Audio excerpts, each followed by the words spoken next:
see who it is that I should be calling on. I'm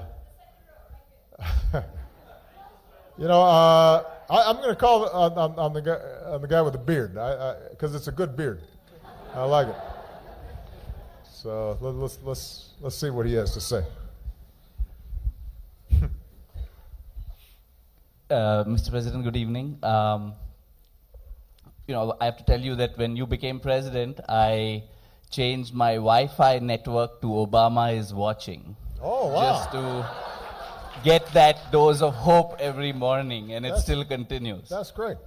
But my name is Akash Sethi, and I run a non-profit called Quest Alliance, which works on dropout prevention, school dropout prevention, and job readiness. That's great. The question is, automation is coming, and that's, expected to take a lot of jobs away, especially at the lowest rung.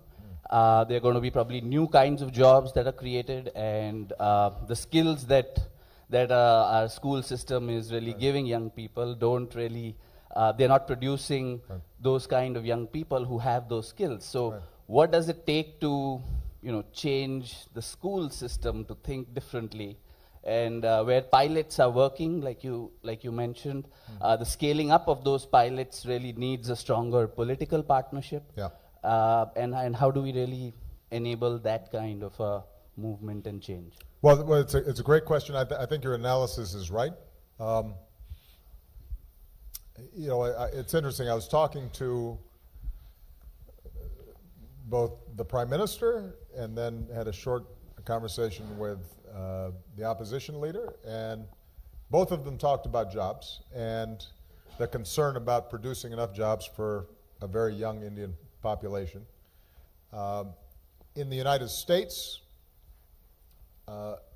there's a concern, even though the unemployment rate right now is low, thanks to some of the policies I put into place when I was president. But there's still concern about the quality of jobs, temporary jobs, et cetera. This is a global challenge that we're going to be facing. It's a combination of globalization, automation.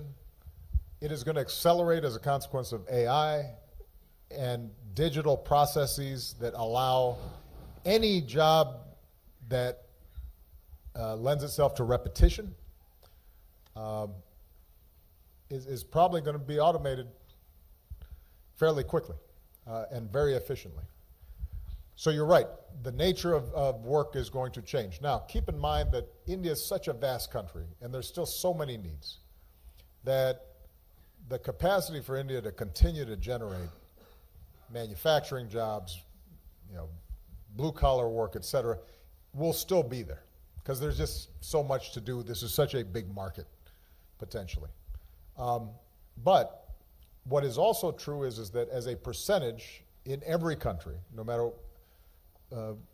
how advanced or underdeveloped, the percentage of jobs that are going to require what's between your ears as opposed to what you're doing with your hands is going to grow. And you're right that the school systems that we generally have in the United States, in India, really date back to the transition between the agricultural age and the industrial age, and don't fit the demands of an economy built on top of this rapid technological change. I think that governments are going to be more and more responsive and will recognize this fact. But the challenge is going to be building models that work and then facilitating the transition from the old system to the new, because there will be resistance to those changes. I'm a big supporter in the United States of teachers. I think teachers tend to be undervalued, underpaid. It is the most important job that we have out there.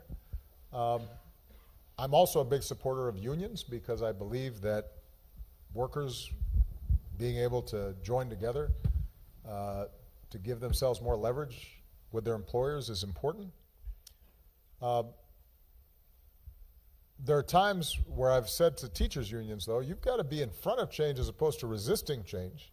Just because this is how things have been done, and you feel that it's a comfortable way to protect your members, you should be leading the charge in how do we redesign classrooms. But sometimes there's been resistance because the feeling is, you know what, this is going to put more responsibilities on us, or it lessens our security, or maybe it renders our own skills obsolete. And I just use that as one example of resistance that may arise out of the traditional systems. It goes back to the point I was making earlier, which is, I think, finding ways to prove concept in a redesigned school, and then starting to build allies and work outward. That's going to be the process by which this changes. But it will probably be a generation for these changes to take place, and it's going to be sporadic and spotty, and you need to anticipate that, particularly in a country as large as India. Okay? All right, last question.